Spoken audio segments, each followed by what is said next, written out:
JJK is back after almost a month, I think.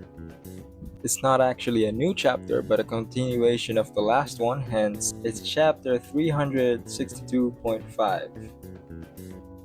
Remember that last time we only got 8 pages, I think. This is the unfinished part of that. The first page shows Yuta's body being embraced by Rika, who is in tears. And we picked it up from where we left off last chapter with Sukuna and Yuta, who is now in Gojo's body, fighting in the infinite void.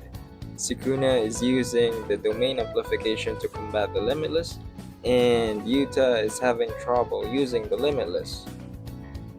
He is saying something about Gojo's limbs being absurdly long, or he's implying that the Limitless is making it very hard to judge the distance.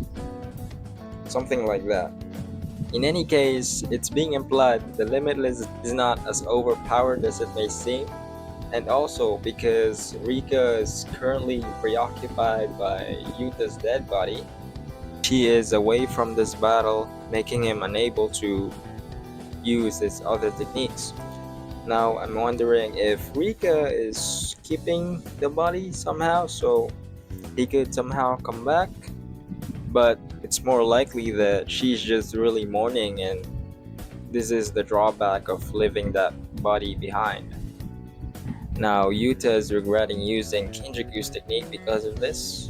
He's now realizing that Gojo is not just some gifted person who is strong just because of his technique. He's put work into this and it shows. Sukuna even realized this and took advantage. He knows that 1, he can use Limitless properly, and 2, that he can probably use copy. He said something about having a good grasp of the techniques that he has in there, which I would ask how? How in the hell did that happen?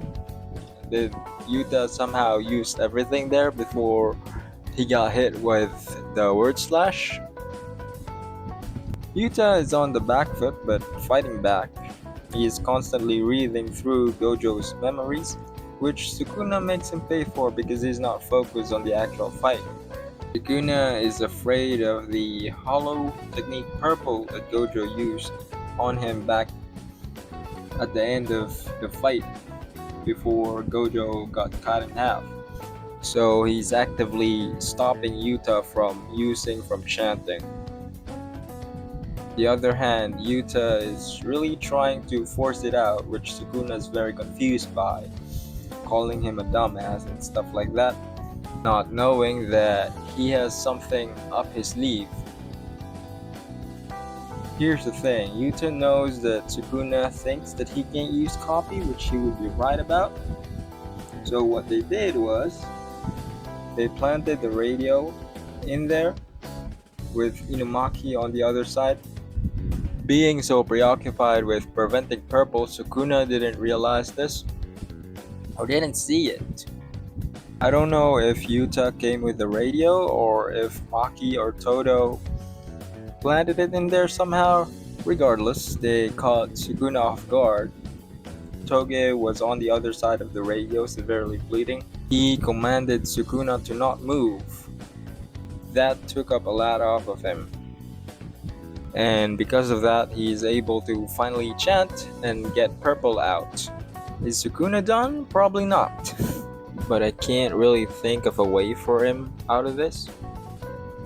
Unless Yuta's purple is that much inferior than Gojo's purple, Sukuna should be sustaining major damage from this, but he will take a gamble again for sure, and it will somehow work. But we'll see what is gonna happen. I'm not gonna be shocked if Gojo's body's on the ground again. But yeah, it's really good to see JJK back again. Hopefully we'll see what will happen next week. But I don't really know what's the next chapter. The actual next chapter. I really don't believe that Sukuna's actually done because I believe that Yuji is the main character and Yuji should finish the job. But yeah, we'll see. He will somehow get out of this, and some of you wouldn't like it. Yeah.